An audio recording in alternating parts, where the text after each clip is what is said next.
Oui, je m'appelle Julie Bruni-Tajan, je suis comédienne bordelaise, voilà, et j'ai 43 ans.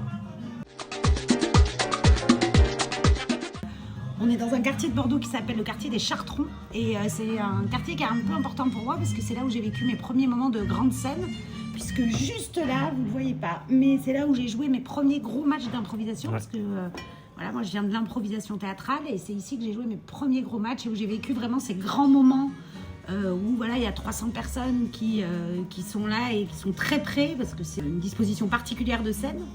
Donc je crois que c'est vraiment là où j'ai eu envie de faire ce métier fort. Premier cachet, c'était en septembre 2010, puisque j'ai toujours voulu être comédienne, mais avant d'être comédienne, j'ai eu une carrière d'éducatrice spécialisée et j'ai arrêté en juillet 2010, juste parce que j'avais très envie en fait d'être comédienne et que j'avais besoin de changer de vie professionnelle. Et dès septembre 2010, j'ai été embauchée par une compagnie bordelaise. Donc j'ai eu de la chance puisque ça allait très vite pour moi. Alors, Juliette, c'est un peu moi, mais pas tout à fait, mais pas vraiment, mais un peu quand même. Voilà, c'est mon premier spectacle seul. Et forcément, il est très inspiré de ma vie, mais c'est pas vraiment moi, il est assez romancé. Mais voilà, c'est l'histoire d'une nana qui a un peu plus de 40 ans, qui a 2 enfants, qui vit avec un mec depuis très longtemps, qui a une relation particulière à sa belle-mère, une relation particulière à la scène et qui se pose des questions sur qui elle est encore, sur l'image qu'elle a, sur son pouvoir de séduction, mais aussi sur d'où elle vient et pourquoi elle est là. Et elle raconte son histoire sur scène. Il y a un grand portant avec plein de robes et en fait c'est les robes qui vont m'amener différents personnages et en fait c'est pas forcément des personnages qui existent vraiment puisque je vais parler de mes fantasmes, de mes souvenirs à travers ces robes que je vais porter pendant le spectacle. Ça nous a fait beaucoup de bien parce qu'effectivement c'est un spectacle qui est sorti toute fin 2019, donc a été frappé de plein fouet par on ne sait qui, mais on ne dira pas le nom parce que j'en ai marre de le dire.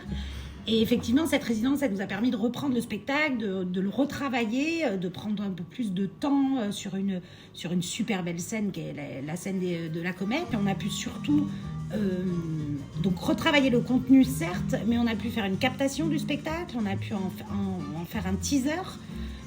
Donc voilà, ça nous sert beaucoup aujourd'hui pour continuer à le vendre et continuer à faire ce qui se joue. Je suis très contente d'être programmée dans le cadre d'un événement autour des droits de la femme. Alors effectivement, je suis une femme et ça me touche, les droits de la femme me touchent évidemment, puisque je sais que rien n'est gagné encore pour nous. Et puis particulièrement dans le spectacle où notre place elle est encore un peu compliquée, particulièrement dans l'impro aussi, où quand j'ai commencé l'impro, j'ai fait beaucoup de personnages, soit qui mouraient, soit qui étaient des prostituées, soit qui étaient des femmes d'eux, soit qui étaient des filles d'eux. Donc pour moi c'est important que la femme soit vraiment représentée dans l'impro et dans les spectacles en général. Puis il y a quelque chose qui m'intéresse, c'est que je suis pas une féministe de la première heure. Moi j'ai pas toujours été féministe. Ça fait quelques années que je me pose des questions sur ma place et qui je suis en tant que mère, en tant que professionnelle, en tant qu'épouse ou en tant qu'amie ou voilà. C'est des questions qui me trottent beaucoup. Aujourd'hui, j'ai très envie de devenir une femme importante, entre guillemets, quelque part, mais pas que par rapport à notre rapport à la séduction, parce que j'ai l'impression que quand même, il y a encore ce truc où les nanas, elles sont importantes, que si elles sont encore séduisantes, que si elles ont encore quelque chose à amener aux hommes, que si encore elles plaisent. On le voit dans tous les magazines, ok, les femmes de 50 ans, génial, elles vont bien. Ah, ça y est, on a compris. Mais en fait, on ne montre que des femmes de 50 ans qui sont encore très belles, encore très bien foutues. Voilà. Et moi, j'ai envie qu'on existe en dehors de notre physique et de notre rapport à la séduction aux hommes en particulier. Mais j'ai envie d'exister autrement qu'à travers le rapport à la séduction. Effectivement, je bosse avec des hommes, c'est vrai. La première personne avec qui j'ai écrit le spectacle, c'est donc Sébastien Génébès, avec qui je travaillais beaucoup justement dans une compagnie d'impro. Et c'est quelqu'un qui m'intéressait parce que je savais qu'il avait travaillé dans d'autres compagnies, des grosses compagnies bordelaises, notamment l'Opéra Pagaille, qui est une compagnie qui a vraiment un peu dépoussiéré le théâtre à Bordeaux, mais aussi en France. Et voilà, on avait eu plein d'expériences de travail ensemble et je sentais bien qu'on avait une sensibilité commune. Et donc je lui ai demandé en premier lieu, lui, s'il voulait m'assister à l'écriture de ce spectacle. Et moi, je voulais l'écrire en impro. C'était important pour moi, déjà parce que je ne sais pas écrire à table de manière solitaire. Enfin, en tout cas, je ne l'ai jamais fait. Et que l'impro me porte. Et je sais que l'impro peut faire sortir des choses assez folles. Et voilà. Et on a travaillé pendant des heures et des heures. Moi, je savais ce que je voulais raconter. En tout cas, j'avais l'idée de base. Et on a travaillé en impro. Et puis, on a gardé ce qui nous semblait le meilleur. On a peaufiné, bien sûr, à table en écriture pure, mais la plupart des choses sont, et je crois les meilleures choses sont sorties d'impro. Et ça, pour moi, c'est hyper important que ce soit sorti de l'impro, parce que c'est de là d'où je viens et c'est ce que j'aime le plus faire, quoi. Alors oui, il y a 2 autres hommes. Donc il y a Johan qui a fait donc la création lumière de Juliette. Johan, c'est pareil, c'est un ami de longue date, donc c'était super de pouvoir faire ça avec lui, surtout qu'il est technicien depuis peu, il a fait beaucoup d'improvisation, donc c'était super de l'intégrer au projet. Donc il a créé la lumière et aujourd'hui il me suit, c'est le technicien officiel de Juliette. Et puis il y a eu Jean-Phi qui est le fondateur des Créants, le collectif par lequel Juliette est portée et qui a pris le relais de Seb.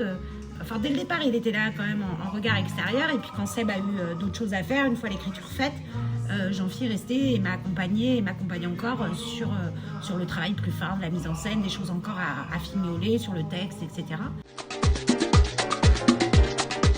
Ma fille est une personne d'exception. Est une femme d'exception, Charlotte. Ouais, une femme d'exception parce que, en tout cas, elle va le devenir. Parce qu'elle est née, elle a 8 ans aujourd'hui. Et elle est née à une époque où sa mère a compris ce que c'était que le combat féministe. Donc je suis très attentive à lui donner toutes les billes pour qu'elle se construise en tant que personne et en tant que femme dans ce monde qui est encore un monde d'hommes. Et du coup, je pense que ça va devenir une femme d'exception, ma fille. En tout cas, elle est bien particulière.